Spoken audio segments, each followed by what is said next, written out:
मासो कृष्ण पक्ष षष्ठी तिथि दिन बुधवार संकल्प्यते यजमानस्य मनिक्षित मनोरथ कामना फल प्राप्ति निमित्त श्री ओंकारेश्वर ज्योतिर्लिंग जलाभिषेक पूजन। ओम नमः शंभवाय च मयूरवाय च नमः शंकराय च मयस्कराय च नमः शिवाय च शिवतराय च त्र्यंबकं यजामहे सुगंधे पुष्टिवर्धनम् गुरुवारुकल्पबन्धनान् चतुर्मुखी यमामृतात् हर हर महादेव।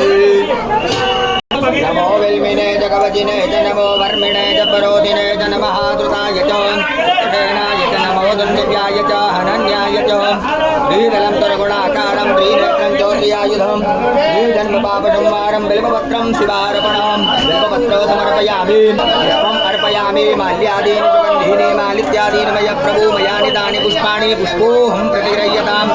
हर हर महादेव हर हर महादेव हर हर महादेव हर हर महादेव। श्री महापार्वती मैया की जय।